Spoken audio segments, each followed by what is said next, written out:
এসব কথা বলবে না। তুমি কেমন করছো ঠাকুরজি? এই ঘরে একা একা চলে এলে, আমাকে একবার বললে না? তুমি জানো না, তুমি জানো না এই ঘরে তেনারা থাকে। যদি কিছু হয়ে যেত, যদি কিছু হয়ে যেত।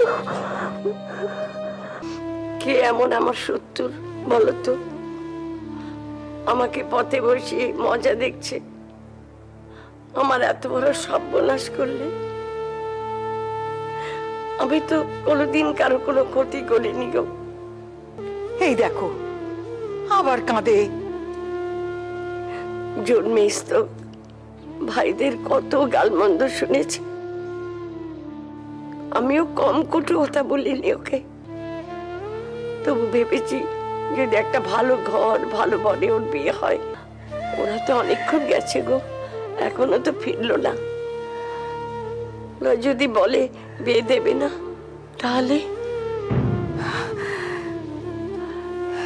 তুমি চিন্তা করো না গো, তুমি চিন্তা করো না, একটা উপায় ঠিক হবে।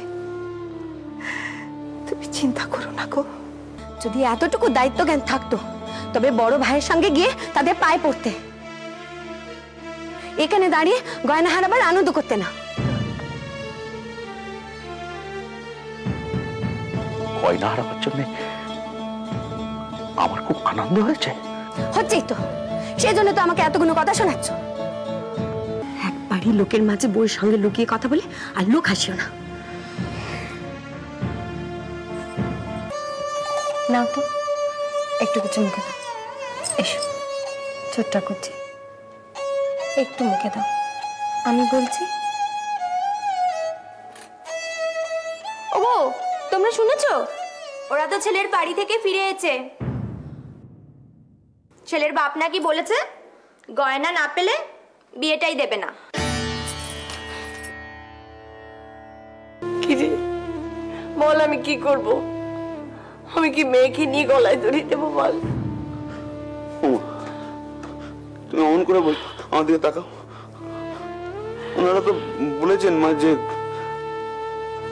গায়ে হলুদের তত্ত্ব এ বাড়িতে আসবে।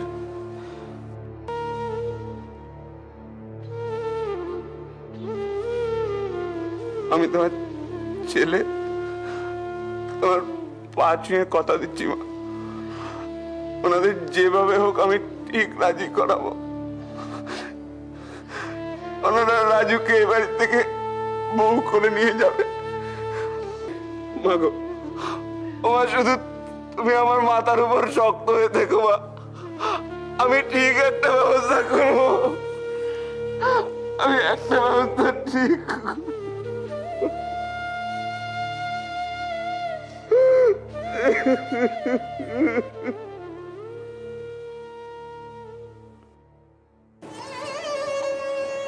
দেখো, এত খারাপ একসঙ্গে হতে পারে না।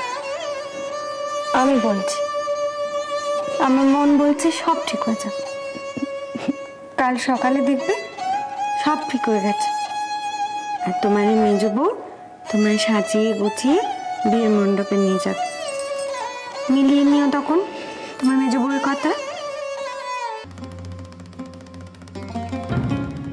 তোমার গয়নাগুলো মায়ের কাছে রেখেছো কেন? সে তো সেই বিয়ের পর থেকে মার কাছে আছে, আমার কাছে রেখে কি করব? তুমি তো সাজতে ভালোবাসো, গয়নাটা তোমার কাছেই রাখতে পারো।